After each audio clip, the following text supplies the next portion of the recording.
بسم اللہ الرحمن الرحیم۔ شروع اللہ کے نام سے جو بڑا مہربان نہایت رحم والا ہے۔ السلام علیکم ورحمۃ اللہ وبرکاتہ۔ نماز کی فرضیت، فضیلت اور اہمیت۔ نماز وہ اہم فریضہ ہے جس کا اللہ تعالیٰ نے معراج کی رات براہ راست رسول اللہ صلی اللہ علیہ وسلم کو حکم دیا۔ معراج کی رات اللہ تعالیٰ نے 50 نمازیں فرض کی۔ موسیٰ علیہ السلام نے محمد رسول اللہ صلی اللہ علیہ وسلم کو فرمایا کہ تمہاری امت کو اتنی طاقت نہ ہوگی، تم اللہ کے پاس لوٹ کر جاؤ اور تخفیف چاہو۔ رسول اللہ صلی اللہ علیہ وسلم لوٹ کر گئے حتیٰ کہ 5 نمازیں رہ گئی۔ قرآن مجید میں بہت سی آیات میں نماز کا ذکر ہوا ہے۔ سورہ عنکبوت میں فرماتے ہیں ان الصلاۃ تنہی عن الفحشاء والمنکر، بے شک نماز بے حیائی اور منکر باتوں سے روکتی ہے۔ سورہ اعلیٰ میں فرماتے ہیں قد افلح من تزکی وذکر اسم ربہ فصلی، بے شک فلاح پا گیا جس نے پاکیزگی اختیار کی اور اپنے رب کا نام ذکر کیا پھر نماز ادا کی۔ سورہ مؤمنون میں فرماتے ہیں قد افلح المؤمنون الذین هم فی صلاتهم خاشعون، ایماندار لوگ کامیاب ہو گئے جو اپنی نمازوں میں عاجزی کرتے ہیں۔ اولاد کو نماز سکھانے کا حکم۔ رسول اللہ صلی اللہ علیہ وسلم نے فرمایا اپنے بچوں کو نماز پڑھنے کا حکم دو جب وہ 7 سال کے ہو جائیں، اور جب وہ 10 سال کے ہوں تو انہیں ترک نماز پر مارو اور ان کے بستر جدا کر دو۔ اس حدیث میں رسول اللہ صلی اللہ علیہ وسلم بچوں کے والدین کو ارشاد فرما رہے ہیں کہ وہ اپنی اولاد کو 7 برس کی عمر میں ہی نماز کی تعلیم دے کر نماز کا عادی بنانے کی کوشش کرے، اور اگر 10 برس کے ہو کر نماز نہ پڑھے تو والدین انہیں سزا دے کر نماز کا پابند بنائیں، اور 10 برس کی عمر کا زمانہ چونکہ بلوغت کے قریب کا زمانہ ہے اس لیے انہیں اکٹھا نہ سونے دے۔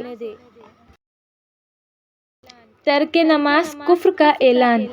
جابر رضی اللہ تعالیٰ عنہ روایت کرتے ہیں کہ رسول اللہ صلی اللہ علیہ وسلم نے فرمایا آدمی اور شرک و کفر کے درمیان فرق نماز کا چھوڑ دینا ہے۔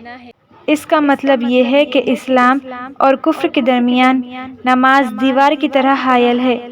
دوسرے لفظوں میں نماز کا ترک مسلمان کو کفر تک پہنچانے والا عمل ہے۔ بریدہ رضی اللہ تعالیٰ عنہ روایت کرتے ہیں کہ رسول اللہ صلی اللہ علیہ وسلم نے فرمایا ہمارے اور منافقوں کے درمیان عہد نماز ہے، جس نے نماز چھوڑ دی پس اس نے کفر کیا۔ ابن عمر رضی اللہ تعالیٰ عنہ روایت کرتے ہیں کہ رسول اللہ صلی اللہ علیہ وسلم نے فرمایا جس شخص کی نماز عصر فوت ہو جائے تو گویا اس کا اہل اور مال ہلاک کر دیا گیا۔ فضیلت نماز۔ سیدنا ابو ہریرہ رضی اللہ تعالیٰ عنہ روایت کرتے ہیں کہ رسول اللہ صلی اللہ علیہ وسلم نے فرمایا 5 نمازیں ان گناہوں کو جو ان نمازوں کے درمیان ہوئے مٹا دیتی ہے، اور اسی طرح ایک جمعہ دوسرے جمعہ تک کے گناہوں کو مٹا دیتا ہے جبکہ کبیرہ گناہوں سے اجتناب کیا گیا ہو۔ ابو ہریرہ رضی اللہ تعالیٰ عنہ روایت کرتے ہیں کہ رسول اللہ صلی اللہ علیہ وسلم نے صحابہ سے فرمایا بھلا مجھے بتاؤ اگر تمہارے دروازے کے باہر نہر ہو اور تم اس میں ہر روز 5 بار نہاؤ، کیا پھر بھی جسم پر میل باقی رہے گا؟ صحابہ نے کہا نہیں۔ آپ نے فرمایا یہی مثال 5 نمازوں کی ہے، اللہ تعالیٰ ان کے سبب گناہوں کو معاف فرما دیتا ہے۔ اہمیت نماز۔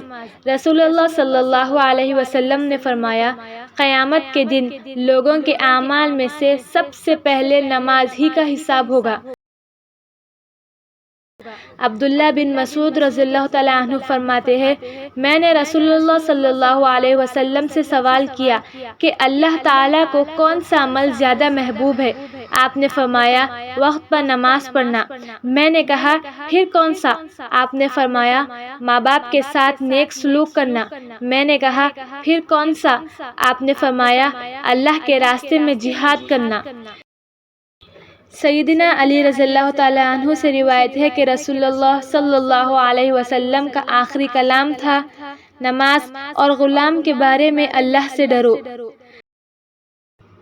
رسول اللہ صلی اللہ علیہ وسلم نے ارشاد فرمایا قیامت کے دن جب اللہ تعالیٰ بعض دوزخیوں پر رحمت کرنے کا ارادہ فرمائے گا تو فرشتوں کو حکم دے گا کہ وہ دوزخ سے ایسے لوگوں کو باہر نکال لے جو اللہ کی عبادت کیا کرتے تھے۔